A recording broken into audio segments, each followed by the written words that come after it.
this planet's empty. I see no signs of life. Please don't tell me that the human race did not survive. There are no people in the future. There are no people. There are no people in the future. No people at all. There are no people in the future. Where did all my people go? There are no people in the future. Let me try my people call. Where are all my people?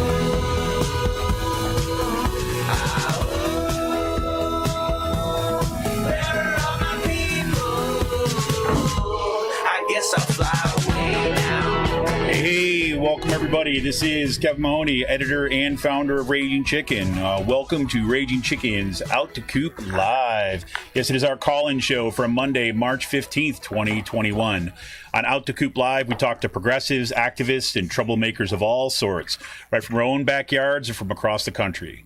On Fridays, Sean Kitchen and I break down the good, the bad, and the ugly in state and national politics. We've been told we should call that our flagship show. I said, okay, sure, it's our flagship show. But you can get both our live, Out to Coop Live and our Friday flagship show by subscribing to our podcast on Podbean, iTunes, Spotify, wherever you get your podcasts. But you can only call in to the conversation live through the Podbean app on Mondays at 7 p.m. Eastern. You can also jump on our YouTube live stream. Matter of fact, it's live streaming right now. So, if you're sitting here, you're waiting to kind of chime in, head on over to our YouTube page, hit that subscribe button, make sure you hit that bell so that you get notified every time that we go live. And make sure you like the stream, hit that little thumbs up button. Your subscriptions and the more you subscribe, the more that you kind of pay attention to the show, the more you engage the show, the more people get to see this, which is exactly what we're hoping to do, to amplify the voices that are out there. And you can help support this show by becoming a patron for as little as $5 a month at patreon.com/rcpress. And if you're listening to this show live on the Podbean app, you can show us some love right now. You can drop a few bucks in our tip jar by clicking on that little gift icon at the bottom of the screen. Yep, fill your digital pockets with Podbean's golden beans and send us a gift of your choice. Every gift that you send helps support and expand this podcast. And, right before the show tonight, I want to give a special shout out to our newest patron, Janet. Thank you, Janet. And Janet is, that was paid in Canadian dollars. So I believe that is our first international patron, which I'm pretty excited about. You can also help the show by heading over to our YouTube channel. Like I said, make sure you smash that subscribe button, like the stream for the show, and hit that notification bell so you know when we go live. And if you're looking for some more PA-based progressive talk, tune into the Rick Smith Show's live stream at 9 p.m. Eastern on his YouTube channel, Twitter, Facebook. That dude, he streams for every place you can stream. That's where Rick's at 9 p.m. Eastern, 5 days a week. Also want to give a shout out to these folks at The Game In. Yes, for all you gamers out there, I want to introduce you to the go-to place for all your gaming needs. Check out The Game In, located right on 309 in Quakertown, PA. Hey, is somebody moving around in there? Sorry. Quakertown, PA. The Game In is a Quakertown-based family-owned gaming store. Not only are they friends of the show and awesome folks all around, but they have almost everything in gaming products you could imagine. N64s, Nintendo DSs, PS4s, Switches, large selection of video games, all platforms, collectibles, action figures, Funko Pops, and kids get a discount for every A that they get. It's fantastic on their report card. Check them out on their Facebook page. Follow them at Twitter at The Game In. That's with 2 N's. Got a question about a game, looking for something hard to get, message them on Facebook, drop them an email at thegameinpa@gmail.com. Give them a call at 267-424-2535, or check them out online at thegamein.com. And the reason why I shout them out is because, look, they're awesome people. Like, their son is my son's, one of his best friends, and they're just great people. I want to support them. They're a black-owned business right in Quakertown. Definitely a great place to go.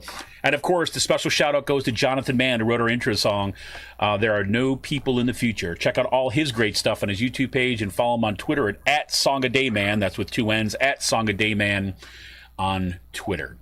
So, on today's show, we're talking about the PA state system of higher education. Yes, and Sean Kitchen is not with us today, so we don't have to worry about Sean kind of like going off into Spaceland, because I tend to bore him with this stuff at times. But we're talking about the PA system of higher education. In particular, Chancellor Dan Greenstein's plan to merge 3 state universities: Bloomsburg University, Mansfield University, and Lock Haven University. And Lock Haven's a university which tonight's guests teach and work. And as you might recall, Chancellor Greenstein is also forcing mergers of 3 additional campuses in Western PA, California, Clarion, and Edinburgh.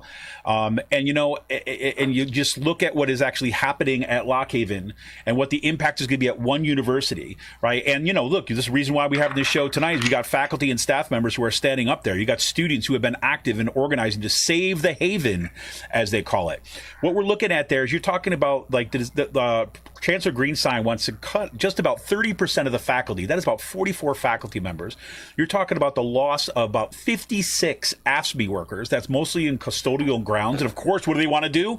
Contract it out, privatize. You know what we're talking about. But it's not only just the kind of those direct numbers there. We're talking about the impact on students' long-term education and professional goals. We're talking about the economic impact in small-town PA, right? We're talking about the identity of a legacy college, right? That was founded as a way to make sure that there was access, affordable access, right, to people across the state. Right. I mean, when I say this is the gem, the state system of higher education is the gem of Pennsylvania. This is why. Right. What a perfect mission to say to make sure that we had public education, higher education accessible to people all over the state. So my guests tonight are Peter Campbell. He is the president of Lock Haven's chapter of the faculty union, APSCUF. Campbell is a professor in the sports administration program at Lock Haven. He teaches courses in the undergraduate and graduate programs, including contemporary issues and problems in sports administration, sport law and ethics, governance of sports, sports facility management operation, sports administration, professional field experience, and legal and policy issues in sport, right? And I got to say, Lock Haven has got quite the legacy of sports, right? I can remember when we were fighting back the huge cuts that were coming down against PASSHE way back in kind of 2011, right? When Corbett was proposing it, it was the Lock Haven cross country team that ran from Lock Haven down to Harrisburg to join the protest there. So this is a pretty storied history. And we got Shawn O'Dell. Shawn is the president of AFSCME Council 13, Local 2360. And that includes employees at Lock Haven University, including custodians, groundskeepers, maintenance, mechanics, carpenters, plumbers, painters, HVACs, electricians, secretaries, and support staff. Basically, we're talking about the people that make the university run. Or as she puts it, AFSCME members are the backbone of the Lock Haven University community. Without them, Lock Haven doesn't exist. O'Dell is also a graduate of Lock Haven with a BA in English. She was a non-traditional student, graduated at the age of 41, then given an opportunity to work in the Upward Bound program. And that opportunity kind of led her over to the Center of Global Engagement and the Global Honors Program, where she works there as a secretary. And finally, but last but not least, we've got Matt Girton. He's a professor and chair of the Department of Communications at Lock Haven University. He's also a former president of the Lock Haven chapter of APSCUF, and he's on the State APSCUF's Executive Council. The State University Systems, this is kind of like, I wanted to include this as part of this because I thought this is really telling about the long-term impact that these universities have. So check this out. He grew up about 10 miles away from Bloomsburg, where he swam in the old Centennial Gym pool and went to Celebrity Artist Series productions at Haas Auditorium there at Bloom. And his high school band director took Matt and his other students to Mansfield for weekly music lessons. Then he returned to Bloom in the mid-90s for his MA in communication. While finishing off his doctorate at Florida State University, he worked as an adjunct for a year at Shippensburg University. You talk about a long-term impact and kind of a wealth of experience with the state system, not just a faculty member, not just a worker, but also someone who's part of the community. Welcome, everybody, to the show. Thank you much for joining me tonight. Thanks for having us, Kevin. Thank you. Oh, you got it. So, look, I mean, you all have been on the front lines. And in this past fall, I saw the protests that were going on, the rallies that were going on. One of the most kind of incredible rallies that I think I've seen in terms of its impact, where you had like 100 pairs of shoes that was outside in the amphitheater to represent all the people that are going to lose their positions at the university. You've got students who have been active in support of what's going on there.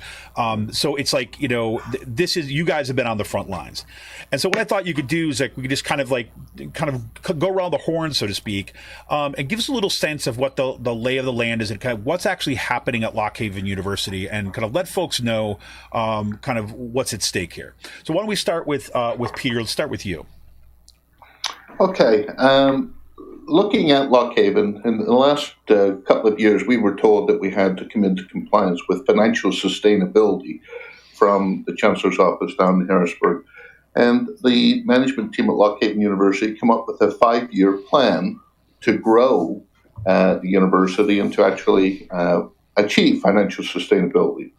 Unfortunately, the Chancellor's office reduced that 5-year time frame down to 2 years last year. And as a result of that, the 5-year plan was no longer an option according to the Chancellor. And as a result of that, we needed to look at reductions to achieve financial sustainability.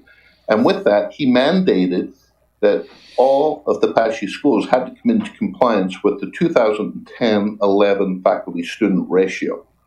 And that faculty-student ratio is back at the time when PASSHE was at an all-time high. So it's basically a 19.3 students to each faculty member.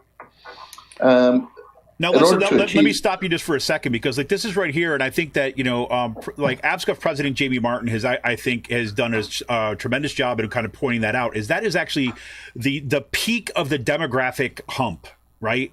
Was 2010, which you're pegging it to. So basically, what the Chancellor is doing, just what you described there, he's taking the high water mark, right, in terms of just population. Right. And using that, and again, I remember at Kutztown, we had overflowing classrooms. We didn't have a place to put faculty. It was a difficult time to get through. But they also knew that the demographic trend was going to trend downly. And so she says that, if you take that same trend out over 20 years instead of 10 years, you actually have a fairly level increase, not a decrease. Right. So I think that's really important for people to understand, is that this is an artificially constructed downturn and crisis from my humble perspective. Yes, you put it excellently. It is artificial. But the reality is that in this 2-year time frame, we have approximately a 13-14 to 1 ratio. So to get to 19.3 requires reductions at the institutional level. And as a result of that, as a part of a plan put forward by management to Harrisburg, they were looking to reduce 68 faculty positions over a 2-year period from 2020 to 2022, which correlates to 30% of the overall faculty at Lockhaven University. And along with that are reductions in other areas of the university, including the AFSCME representation as well. So that's kind of a little bit of where we're at right now. And of course, we're fighting. We had the rally looking at who will fill these shoes, where we had 100 pairs of shoes laid out, and we did have some speakers to talk about the challenges that we were facing. And we have basically requested that the Chancellor look to remove us from this whole process of looking to merge with the other two schools. The concern being that we do have $53 million in reserves at Lockhaven University, which we thought, as a part of a 5-year plan, we would be able to grow out of the current situation and to be able to grow and thrive for the future. Well, and my understanding, right, and my understanding was too, right, that 5-year plan, that basically like hit all the markers for financial sustainability, right? Even at the markers that were being set down by the Chancellor, which were pretty steep to begin with. That's correct. We were looking to grow out of it and provide quality opportunities for the students rather than look to cut our way into meeting the requirements. Crazy. All right, let's turn to you, Shawn, because if you're talking about the loss of, like, one hand, you're talking about the loss of 30% of the faculty, about 44 faculty members. You're talking about the loss of 56, at least around 56 AFSCME members, like particularly the custodial and grounds crew. And, this is an often overlooked aspect of what happened, not just at Lockhaven, but it's happened at other state system universities and other, institutes of higher education as a whole.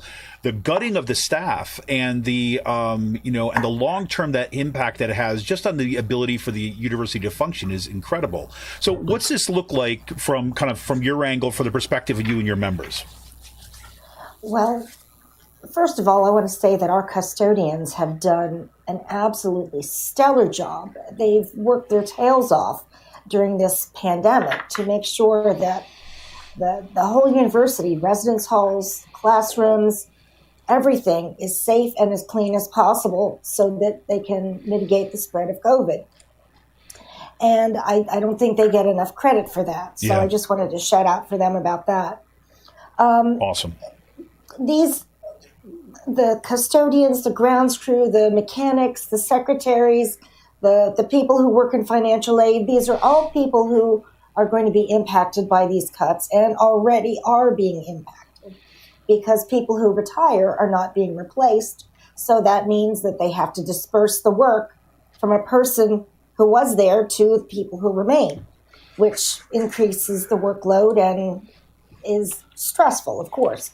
But especially the custodial workers and the grounds crew, what they're wanting to do is to outsource that work. And by that, they want to get bids from an outside company to come in and do the same work for less. Now, we have some problems with that.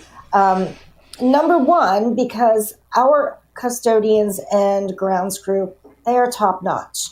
They do an excellent job, and the university is going to be hard pressed to find the caliber of workers with the dedication that we have already here at LHU. Secondly, we have people who've worked at LHU for years, 15, 20 years, and they do a whole lot more than just do the cleaning and mow the grass. They build relationships with these students because the custodians and the grounds crew, they see these students every day. Many of our students are first-generation college students. They're intimidated by professors or deans or, other people in positions of authority at the university. And they see a custodian or a grounds crew guy or woman, and they can relate to them. And also, the grounds crew and the custodians, they can observe and they can tell when a student's having a problem.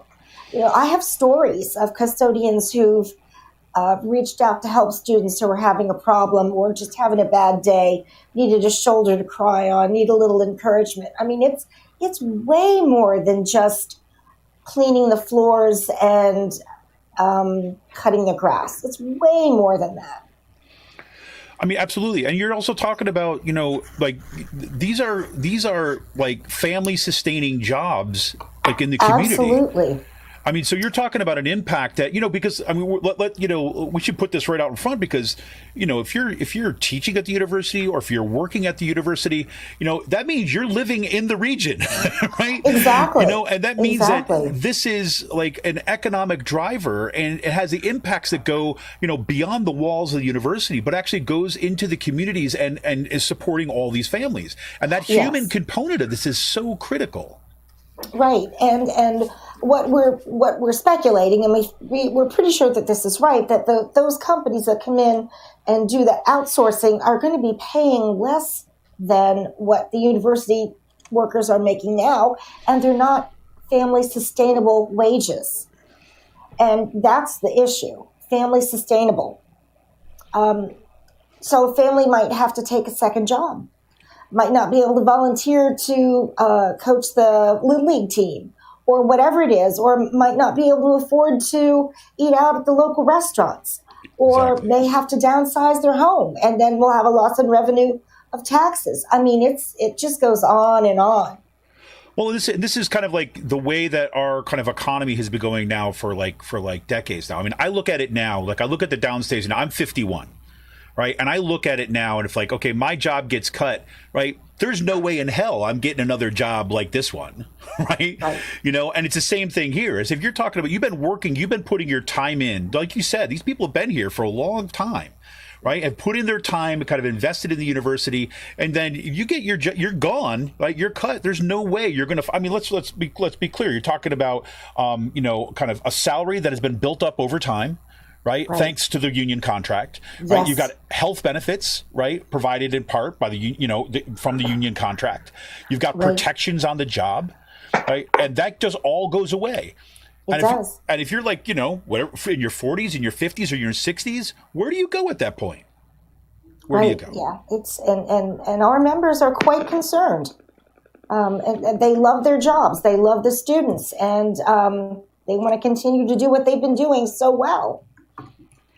100%. So Matt, let's go to you. So, I mean, I really appreciate you sending along that stuff, that background story of your experience in the area, because it's like, it's almost like you bleed state system, right? Well, yeah, absolutely. It's been a part of my life since I can remember. It's one of those things where my mom has actually 2 degrees from Bloomsburg. One in remedial reading from back in the 70s. I was small when I, found out about Bloomsburg. And, and then one that she got in the early 2000s or mid 2000s from instructional technology. Mm-hmm. So, in addition to my graduate degree, there are 3 degrees that come from Bloomsburg. And so, I've been involved in the system for a long time. I did jump out of the state for my undergraduate, and I saw the other side of things. I went to the University of Southern California. Mm-hmm. So basically, I am the alumni club of Lock Haven for USC. But and I saw the other side of things. It's a private school. I think the BMW was a car of choice. Out there, and so I saw that. But then, and I moved to Atlanta then. And worked, for a JTPA program before I came back to Pennsylvania the first time. But I'm back, and what that really showed me is that when it comes to socioeconomic need, those students at USC, at Bucknell, at Williams and some of these other schools, well, they're always going to have those academic opportunities. But the students that we serve, they won't. They don't have many chances, right. And so consequently, that's a very vital part of post-secondary education that I think we have to serve. Absolutely. And one of the things that I've, was reading, I was looking at I think it was an editorial, Matt, that you kind of wrote. I want to, what was the date on it? It was kind of in the fall. And, one of the claims about what's happening here for Lock Haven and with, merging with Bloomsburg and Mansfield is that it's going to save the system money. Right? That this is somehow going to save the system money. And, again, I get it. I know how unicorns are magical and those things can have tremendous impact, but I have yet to meet a unicorn. And you mentioned the supposed unicorn-like solution down in Georgia, which didn't go so well. Right. No, so can you talk a little bit about that? Absolutely, yeah. And as a matter of fact, the consultants that were used for the process in Georgia are the same consultants that they're using up here in Pennsylvania. Unfortunately, the chancellor likes to say, if we look in the rearview mirror, we can't look in the rearview mirror. Well, if we do look in the rearview mirror, we can see Georgia, where they collapsed 14 schools into 7. And one of the examples that I quote is the merger of Georgia Perimeter with Georgia State, which is actually a school that I worked for back during my time in Atlanta. Mm-hmm. And that merger only saved 0.5% of their operating budget. 0.5%. Correct. Yeah. So it didn't save anything. And then when you look at the merger that took place between Armstrong State and Georgia State on the eastern side of Georgia, they basically have an alumni group right now that's formed to, it said, unmerge my schools because they've lost 195 positions between the 2 schools and they've lost enrollment. And in a state like Georgia, which has had an increasing population, that's pretty damning evidence that mergers just don't work. They don't save money. There aren't, and this chancellor has talked about efficiencies. There aren't efficiencies. And so really what this is a manufactured crisis on his part to put us in this position. Well, I'm curious, and I'm also trying to put this as diplomatically as I possibly can. Is what's the end game here? It's let me give you a little context. Is that Chancellor Greenstein was at had a town hall, obviously a Zoom town hall at Kutztown that I kind of dropped in on last week. And he kept on getting pressured on a bunch of different issues about trying to solve it. And when the issue came up about students' lack of access to, for example, to mental health services, right, which has been an ongoing complaint for years since we've been there, sure. And a series of other issues, right? He seemed to get a little upset. And then he basically said, well, listen, the gist of it is this. I'll make a long story short. The gist of it is look, hiring has got to learn to do what the tech industry does, right? Just kind of wildly experiment and fail fast, right? And I'm thinking okay, that works fine for like a SpaceX rocket, right? But it doesn't work so well for human beings, right? Right. It doesn't work so well for careers and for professional development and education and family sustaining jobs and communities. Right. So, like, what is going on with this merger? Does any of you have any sense of what seems to be at stake here and why he's doing this? This is Peter, obviously, Peter, yeah. and I have a little bit of a concern because really we don't have any plan yet. I mean, nothing's been presented to us, and we're in March of a recruitment year for the fall of 21, trying to attract students to Loch Haven University to get the quality education that we can provide, that my colleagues, faculty, and staff are all willing to work hard to make sure is available. But we have no plan that's been presented to us yet. We don't even know the name of this institution at this point. We don't know what the program array will be. We don't have a final answer on whether athletics will exist on all three campuses. We're hoping to get that in the next month. So there's, as I've said in the past, the devil's in the details. Until we actually see what's being presented to us, it's hard for us to fully evaluate. But what we do know is that we're going to lose a lot of colleagues prior to this merger taking place, which seems as if it's a lack or a failure in planning too. Wouldn't you want everybody to be on the ship to see what we need to do and then decide and look for the opportunities for everybody to succeed? And that's where I get a concern, because I just feel as if there's a failure in the planning process for this whole venture as well. Well, it strikes me as about a very convenient way of putting the cart before the horse, right? I mean, if you eliminate, if you're talking about, eliminating a third of the faculty member or 30% of the faculty, right, then you're producing a particular kind of crisis, right? I mean, let me just ask you this. Let me go to some of the details of that kind of those cuts, right? So, like, who are the faculty that they're looking to cut? Is it particular programs? Is it across the board? How is that shaking out? Well, you're absolutely right. That's one of the things that they're targeting. They're targeting programs. Currently, their proposed plan at Loch Haven University places 12 programs into moratorium. Okay, 12 programs. 12 programs in a moratorium. And what you'll frequently hear is that, well, we can't be everything to everybody. Right, well, that's we're not. his line. We never have been. And when you cut programs, you're not growing anything. You're spiraling the bowl even faster. So they are looking to wipe out certain programs that have been a big part of our history.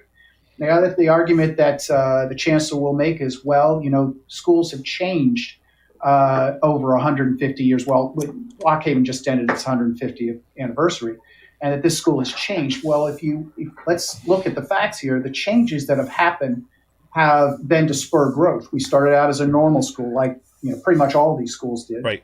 Then we moved into a state teachers college. Then we became a state college, and then we became universities. Each one of those changes was directed towards growth. This change here is directed to shrink, or basically, eliminate certain schools. And so, it's that argument's a non-starter.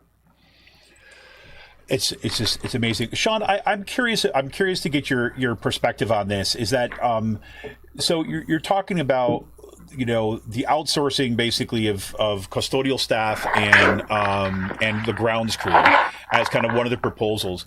Is this something that has been like a slow bleed up until now? I mean, what's it look like? Because this is not the first time that Loch Haven has had to deal with kind of retrenchments and budget cuts, correct?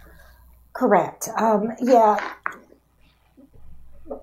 For the past several years, they have been downsizing staff by not replacing people who have retired. And that presents some problems. I mean, yes, everybody needs to chip in and do their part, but it comes to a certain point where it's just no longer efficient. And I think we're at that point now. There just aren't enough people to do everything that needs to be done. Right. And I know that they do outsource certain jobs on campus, but there's a process that has to go through, and we don't have the personnel any longer to do some of those things. So that sort of outsourcing is permitted, but broad brush of just outsourcing an entire group of employees. I've not heard of that happening before. Yeah, it's pretty remarkable and dramatic. I think that we can certainly kind of agree on that, because it's absolutely astonishing. I want to just give me a second. Remind everybody that's kind of tuned in. So in a few minutes, we're definitely going to turn to say, what's going to be happening coming up. I know there's some rallies and there's some actions that are coming up here. We've got some deadlines that are happening. There's going to be, this seems to me that's going to the speed is going to increase pretty soon, which I want to talk about in a second. But if there's folks out there that you've got some questions, you got concerns, you kind of want to chime in, you can leave a comment in the YouTube channel. Some people, there's good discussion going on there already. If you want to call in, if you're tuned in on the Podbean app, you can hit that little call-in button in about 10 minutes. We'd love to hear from you. Comments, questions, concerns. Got anything you'd like to hear about? Got a comment about your experience at Lock Haven University? You got similar kind of experiences that you want to share, or just kind of a message of hope, or questions for our guests? We'd love to hear from you. So let me go right then to the to that impact. Peter, I think you were about to say something. Well, obviously we look at the economic impact and how this is going to affect the local community in the Commonwealth of Pennsylvania. And we have a total economic impact, according to PASSHE's own numbers from their study in April of 2015, of $148,709,000 on the local economy. And we have an employment impact of $85,461,000 in the local communities. This is just Lock Haven, for a combined economic and employment impact of $234,170,000. We're concerned that without these plans and with these reductions that they're looking at, both for faculty, managers, staff, that this is going to greatly impact the local community, as well as Lock Haven University and the ability to provide that quality education to the students in the future. We are the third highest employer in Clinton County. And it's obviously a concern for us that this is going to extend beyond the walls of higher education in the community into the local town, the local businesses, the local rental properties, and the attraction of students into this beautiful community in Lock Haven. Yeah, I don't see how it doesn't have a major impact, because you're talking about, the amount of, time, the money that is spent just in the communities on an everyday basis. And especially if there's the plan. I mean, do I get this right that, I recognize there is no plan yet, which seems to be, deeply troubling, because especially is it April 15th or April that the chancellor has to go back and report on the plans? Yeah, at the Board of Governors meeting in April, he will have to present the plan. And let me just to circle back here yes, go ahead. to what you said in terms of the end game that you're talking about. Mm-hmm. What is truly troubling, and the Chancellor has said this multiple times on different occasions, is when asked how would you market a school that's lost 30. I've asked him this question before. A professor at Mansfield has sort of approached the subject as well. But when asked how you're going to market a school that has lost multiple programs, has lost 30% of its faculty in a little over 2 years, he's basically said, well, we can't afford 14 public comprehensive residential institutions. So effectively, he's basically saying, we're going to close some of you. And he said that multiple times. And it's, so that to me, that is his end game. I'm sure it looks pretty good probably to some other systems, like maybe, the UC system or wherever he might want to go next as a president of an Ivy. If he can show how he radically changed public higher education in the state of Pennsylvania, increased efficiencies, right-sized, realigned, whatever corporate speak you want to use. That's to me, that's a pretty telling statement in terms of his end game. Yeah, I don't see how it could be anything other than that. I mean, I've heard him say that, it's going to open up all these opportunities and all this. But I mean, I think the question that you said you've been raising already is right on point, right? Basically saying, okay, you're basically cutting 30% of the faculty members, and now you're going to go out and you're going to attract students to that. Or you're going to basically say to these students, no, you can do a third of your program online.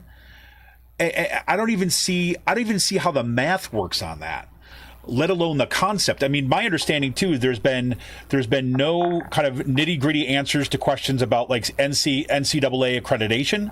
There's been no kind of attempts to say like what's the pragmatics of doing a degree. Does it mean certain programs will be only at certain universities, and then if a student, say at Lock Haven, wanted to take this program only offered at Bloomsburg, they'd have to do it all online.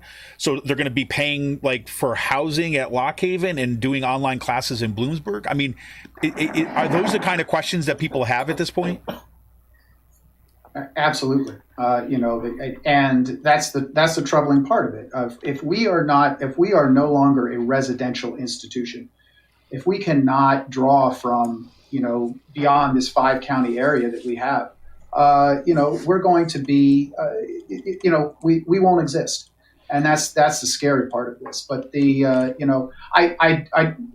don't want to be all doom and gloom here, because I do understand. Listen, you can still get right now. And we're in a fight here, and I believe we're in a fight we can win. You can still get a great education at Lock Haven University. You can still get a great one at Mansfield and a great one at Bloomsburg, as well as any school throughout the state system. The concern is, if they are allowed to implement this proposed plan, we're at a precipice. And so the idea right now is to get involved in the fight and say what's wonderful about these schools.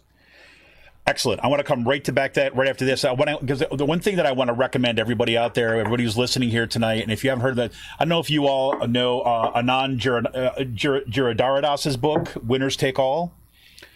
If you have not, I strongly recommend this guy. This guy, I remember, he is someone who worked for years in kind of, the TED Talk circuit, the influencer, the kind of, idea guy kind of system, and the philanthropy system and all this. And basically this book, he basically exposes kind of it all, right? Particularly the kind of discourse and everything that comes out of Silicon Valley, talking about these ideas that are kind of very amorphous, but really kind of are not grounded in anything in particular. They're supposed to happen by themselves. And I finished reading that book on my way to campus, or listening to the book, listening to the audiobook. And on my commute to campus one day, it just happened to be the day when it finished that Chancellor Dan Greenstein was making his first appearance at the university. And I sat there and listened to him, and was shocked that it was basically, I just read the guidebook to what's going on here. So I'm just going to throw that down in the links in the kind of the chat and the Podbean if anybody's interested in that. But definitely check it out. I think it's a lot of what's going on here. I want to move to really talk about what's some of the action, because I know there's a couple rallies that are coming up and so on. But I want to say remind everybody, if you're tuning in here on Podbean, if you're tuning in on our YouTube channel, you can help support this show becoming a patron for as little as $5 a month. Go to patreon.com/rcpress. If you're on the Podbean app, you can kind of click that little gift icon at the bottom of your screen and send us a virtual cup of coffee, love balloons, some roses, even a mic, right? Whatever you give does help support this show. Want to really appreciate it. And yes, if you're listening on YouTube, make sure you smash that subscribe button, make sure you hit that notification bell, and like this stream. So let's talk about kind of where we go from here. Matt, you just said that you think this is a winnable fight. It seems to me that, the students seem to be very resistant to this kind of change. It seems that the community is very resistant. And matter of fact, all the rallies that I saw that were happening in the fall, right, you're talking about a huge swath of the community and the university together, right, wanting to save kind of Lock Haven University and want to prevent this from going on. So maybe we could start with Shawn. I saw this one, got this rally opposing job cuts at Lock Haven on March 20th, right? You get front and center on that. Right. So that's happening this coming weekend, right? This coming Saturday, 10 o'clock in Triangle Park at Lock Haven. It's a small public park, and speakers from AFSCME, from APSCUF. We'll have some students. We'll have some coaches. We'll have some of those very people who are perhaps losing their jobs, some of the custodians and grounds crew. And the point we're trying to make is that the loss of these jobs will have a significant impact on not only the families involved, but on the community, on the businesses in the community. And we really want the community's support in fighting this. And what they can do is to write their legislators, write the governor, write the Board of Governors, and let them know that this is not the way to go, that Lock Haven does not need this consolidation and this 2-year plan to slash jobs from both faculty and staff, that we are on the road to recovery, that we have a good plan, and to let us complete the plan. Yeah, and it seems like that's all spelled out there. So we got the 20th rally. What are some of the other things that are coming up here? I think there's something on, was it March 30th? There's another, or am I getting that wrong? No, there's a town hall, and I think APSCUF is leading that. Mm-hmm. Yeah, that's right. Go ahead. We're leading. We're leading a town hall on the 30th of March from 7 to 8:30. Basically to answer questions from people in the local community, from students, business owners, also from other faculty, and we're going to be looking to try and answer as much as we can based on the information that's available at that time.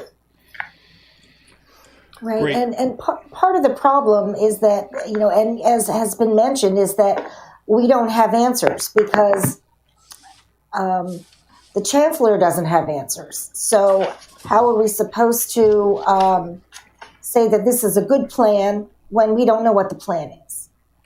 Well, I'm curious, when you're talking to, say, for example, members of the community, or even to say elected officials, and I don't know, Matt, if you're kind of engaging with this any at the kind of the state level too as well. I'm just, how does that seem to be received by the Board of Governors or to any kind of like legislators? We're seeing that there's this pretty significant plan that has not been spelled out, and some basic questions sounds like they have not been answered. Well, it's one of those things where, state APSCUF has to be, to balance things a little bit here.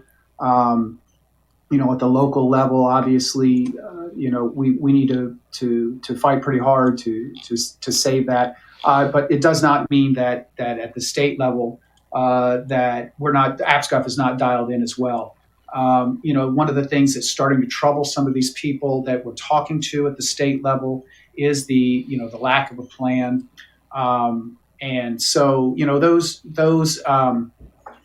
those contacts are being made, and our concerns are being expressed, and so I think what's going to come down to again is keeping yourself informed.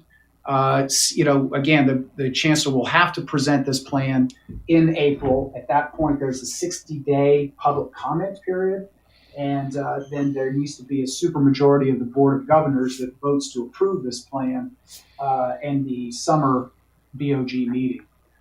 So the fight goes on, and obviously once that plan is presented, I believe there will be even more points to put pressure on. So, and now you say you think this is a winnable fight. Why do you think this is a winnable fight? Well, I just think, there's the old cliche, we're on the side of the angels here. I firmly believe that, you get to a point here where, again, their arguments, meaning the state system's arguments, fall apart. Are there financial concerns? Absolutely. But I do believe that the state system has abdicated its responsibility to advocate for proper funding for the state system of higher education. We rank anywhere from 48th to 51st, if you include the District of Columbia, in terms of different metrics for support for public higher education. We have significant student debt. Our support per student has declined since the 80s, whereas we used to cover about 75% of tuition costs. We now cover less than 25%. How's that balanced? It's balanced on the backs of our students. And this chancellor has only asked for the past 2-3 years for a 2% increase in state appropriations. And frankly, that's just that's not enough any way you look at it. Well, look, I mean, this has been the ongoing problem that I keep coming up against when it comes to PASSHE. Just you gave the numbers there, and I think that's right on the money. You seem basically, it's not even just a flip flop, right? I mean, it's actually when the state system started, right? The kind of state support, it's not as like now that's going to flip. No, it used to be like whatever, around 65%, as you're saying, right? And now it's like 65% coming from the state. Now it's 75% coming from families and students, right? And so you've got this complete flip flop. So there's been a disinvestment in public higher education in the state. Pennsylvania consistently ranks near the bottom when it comes to state support for public higher education. Our students carry this, depending on which numbers you look at, anywhere between the second or third largest debt load, right, of any student body in the state. And especially even though that's including those students that are coming out of the state system. Some of the state system school students are coming out with larger debt, and it has everything to do with the fact that, like our state has defunded this and put the burden back on these students and their families. And it seems to me like that's the fight, right?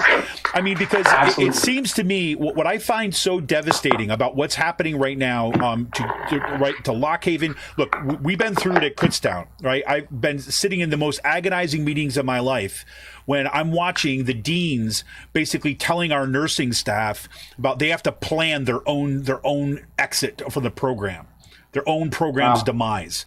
It is the most brutal thing. I mean, literally, these 3 faculty members in tears trying to take care of all their students, telling stories about them.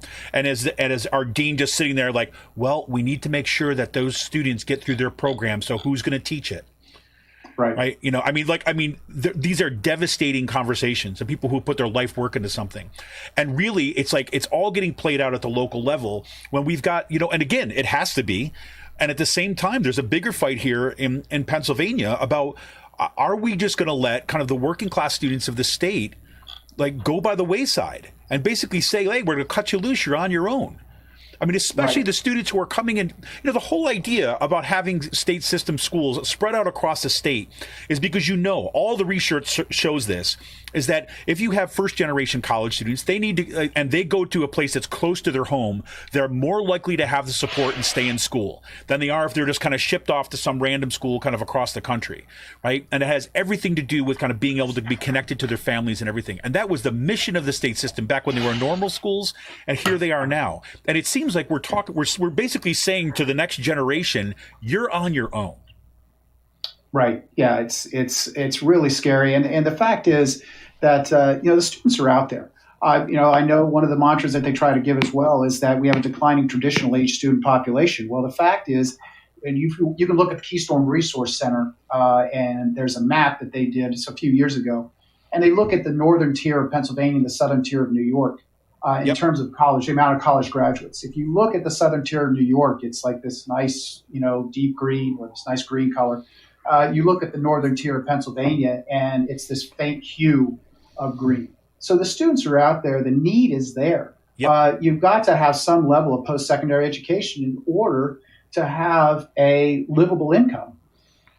Well, absolutely. And I'm looking at Shawn. I'm looking at your experience. You came back to college. You graduated at the age of 41 with a degree, right? I mean, and my guess would be, you tell me, but my guess would be is like that's because Lock Haven was there. Right? Well, absolutely, yes. I mean, I was raising a family, and Lock Haven was there. And I could commute within 15 minutes. And I knew that I needed a college degree to support my family. That was my driving goal. And this is kind of what we got at stake here. This is incredible. So again, remind everybody, if anybody does want to chime in, you can hit that little call button on the Podbean app or kind of leave your comments in kind of YouTube. It looks like we've got Teen Town on YouTube. For some reason, I think the YouTube bots are retracting your messages for some reason. I don't know why. I've been trying to fix that. But you got some folks out there who are strong supporters of what you all are kind of doing with Lock Haven. So it's pretty good. So Where do you see things now? I mean, let's go around the horn again here to kind of say, where do you see things are? What needs to happen? What do we need to be paying attention to? Go to there. Let's start right at the top here with Peter again. Well, I think first of all we got to get a plan. They got to share it with us. We got to see the details, be able to evaluate if there are positives or negatives within this plan to move forward. I get a little concerned when we start saying that we're right-sizing, and that's the process that we're using. That's the terminology we're using. The idea that we have to right-size before summer of 2022, prior to any merger taking place. Well, if we're right-sizing, why do we need a merger? Is one of the things I want to kind of know as we're going through this as well. They also call it the financial sustainability plan. Well, if we're put in a situation where we are, financially sustainable, it's kind of like if you don't plan on actually sustaining it as an independent entity past that point, what's the purpose of calling it the financial sustainability plan? So I think it's kind of getting answers to these questions, having what the plan is so we can actually analyze it, we can evaluate it. And I think it's more than just us wanting to know the unknowns and the angst and the anxiety that causes. I think it's detrimentally hurting the enrollment at the institutions involved in this process, whether it's through the recruitment and possibly through the retention. As Matt indicated, we're here to provide a quality education to the students in the Commonwealth of Pennsylvania, to provide affordable access to a quality education. But if they don't know what programs we're going to have, if they don't know what the name of the school is, it causes challenges to try and recruit them to the institution for even this upcoming year. So I think all of those questions need to be answered sooner rather than later. And I would argue that they're already very late in getting those answers out, and it's negatively impacting the institutions. Absolutely. Shawn, how about you? I echo what Peter said. I mean, we need to know what the plan is. I think the chancellor is putting the cart before the horse, saying, well, we're going to do this and the right-sizing thing. But as Peter said, if we're right-sized, why do we need to integrate if we're going to be sustainable after we right-size? It doesn't make sense. It doesn't. And it seems to me that, this is the kind of thing, too, that once you go down this path, once you kind of outsource all those jobs, once you kind of eliminate all those, there's no going back at that point. No, there's no going back. And that's going to have a devastating impact on the economy. And I even say it's going to impact the students, because you have somebody coming in working for minimum wage. Most likely, they're not going to have the passion and the concern for these students that the men and women who worked for years with them. I mean, they built relationships, and that's so vitally important. Absolutely. And Matt, let's go to you. Well, sure. If we're at what we're asking is what's the way forward? How do we fight? The one thing is, follow some of these places. Some of us on social media.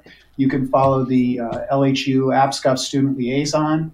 We have a Twitter feed for that. We also have an LHU APSCUF Facebook page that you can just search for. Also, there's a group called Save Our State Schools. If you just search for that, you can even Google that. They have their own website as well as a Twitter account. You'll get some good coverage there. You'll get some good information. And also, we really need people to write their representatives, their state representative, their state senator, and write the governor and write the Secretary of Education. Those people are the folks that the chancellor has to answer to. This chancellor is sold out on this. He's married to it. We're not going to change his mind. But we do need to change the minds of eight members of the Board of Governors. And again, by writing letters to those folks who are supposed to represent us in the Assembly, as well as the Governor and the Secretary of Ed, like I said, Noe Ortega. Those are the ways you fight. Excellent, and I'm glad you did all the plugs. I was going to say all those links are going to be in our show notes, right? Because I want to make sure that people get out there. Obviously, this is the kind of this is a fight that's all hands on deck. I mean, if Absolutely. It's not, you can't sit this one out. I mean, it seems like there's more and more of these every single day these days. But it really is not one of these ones you could sit things out. You definitely want to kind of reemphasize getting over to kind of the Save Our State Schools. You can check them out on Twitter at Our State Schools. That is they're kind of like bringing a whole lot of the multiple fights that are happening across the state system to that space. It's a great place to kind of get engaged. You can also, like exactly what Matt said, you hit up the LHU Facebook page, their Twitter, and all that stuff. That'll all be in the show notes for today. So you click on over there.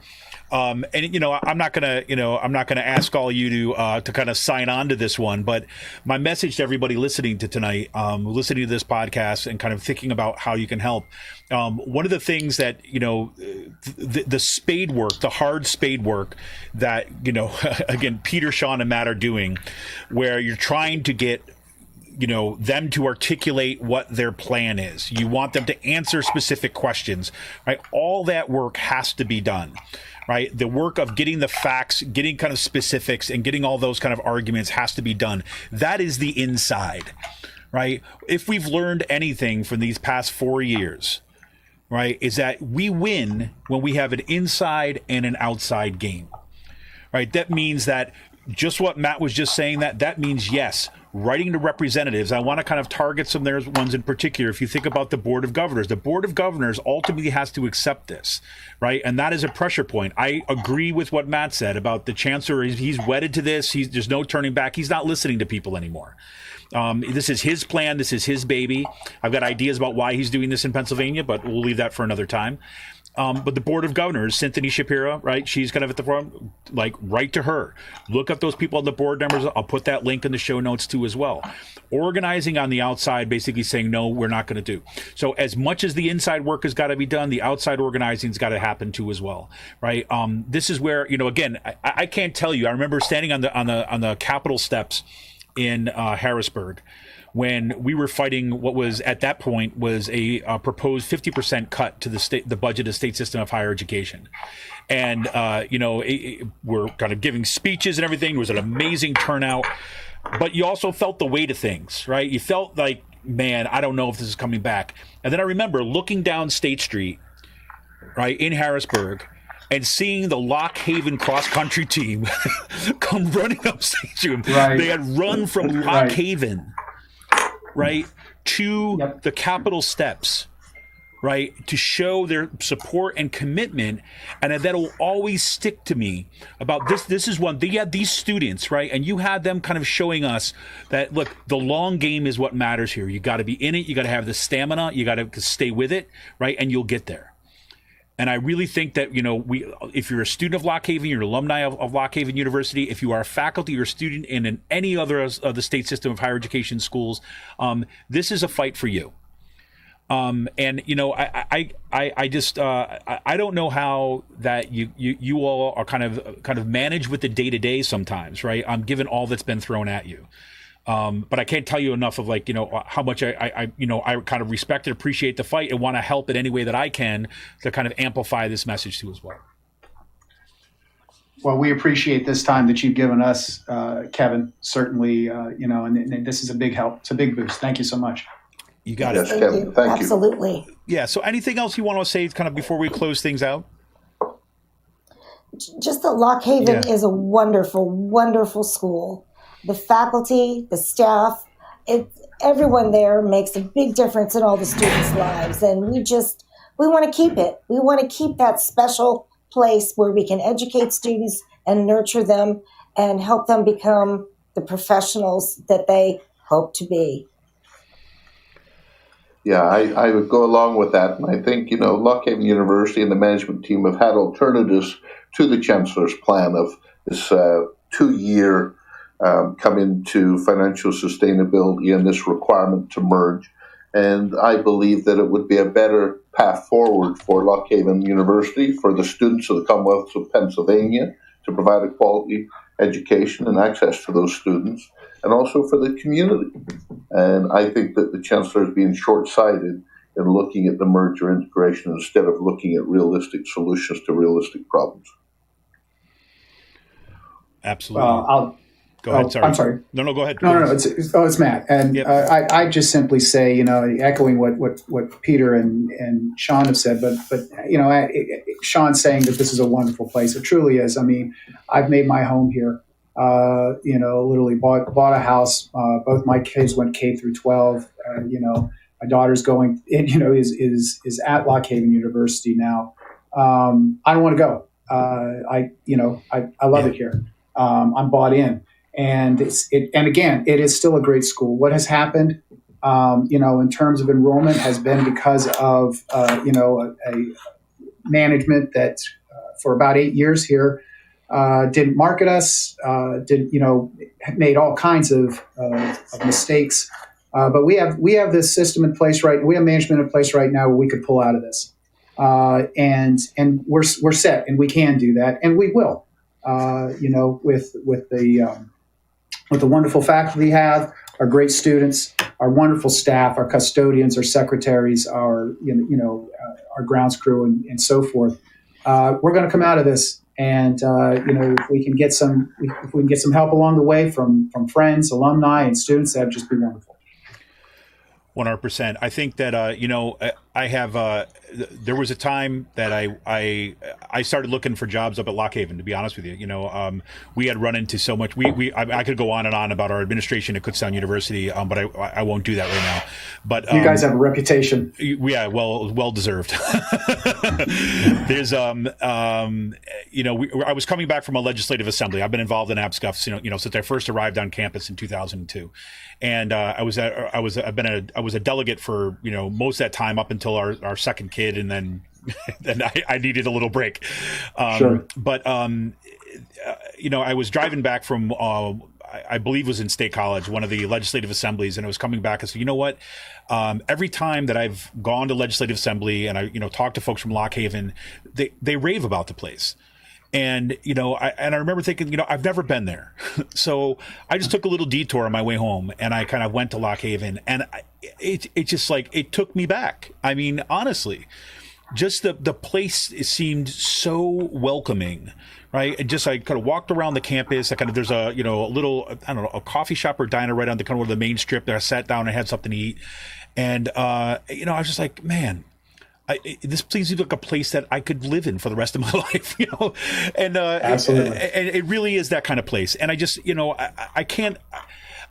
All the students that I've met there, and the other thing that I just found out, which I didn't know, is that almost all of our librarian staff at Kutztown comes from Lock Haven. No kidding. They got their degrees at Lock Haven. I happened to notice it in passing, and I was like, "Hey, wait a minute! They're all from Lock Haven." So I'm going to be bugging them. That's great to hear. Yeah, well, I'm going to be bugging them this week to make sure that they're they're writing their legislatures out there. So absolutely. So it's pretty good. I just love the place, and I think that we have to kind of defend these institutions. You've heard us talk about that on Out the Coop Live. You heard us talk about Out the Coop podcast for years about the importance of defending our kind of public institutions in here. I want to remind everybody too, as well, that we're going to have a special podcast this week too. That it's going to come out kind of in the middle of the week. It's not going to be live. We're doing it kind of off air, but it will kind of show up there. That's going to be with Christina Marusik. She's a reporter for Environmental Health News, an investigative reporter, and she just put out this amazing 4-part series called Fractured, where she's looking at the impact of the chemical impacts, in particular, pollution impacts on several families in Southwest Ohio from the fracking industry. So she's going to be on talking about that new report on Wednesday. So look for that in your feeds. Of course, we'll be back on Friday with our regular podcast. And the plan is for next week, I'm going to be staying on the PASSHE tip for kind of quite a bit.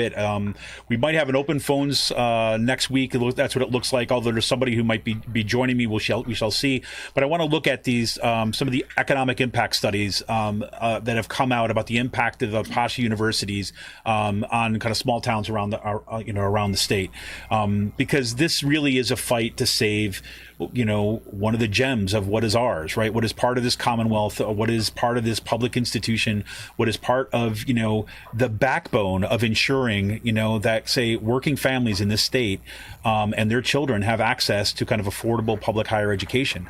And these folks that you're listening to right now, right? Listen to Matt Girton, listen to Shawn O'Dell, listen to Peter Campbell, right? They put their lives in this, and this is what kind of makes these institutions. This is the lifeblood of it. So yes, people look at the finances of this, people look at all this kind of stuff, but we're talking about the human cost and the human work that goes into making these places just absolutely shine.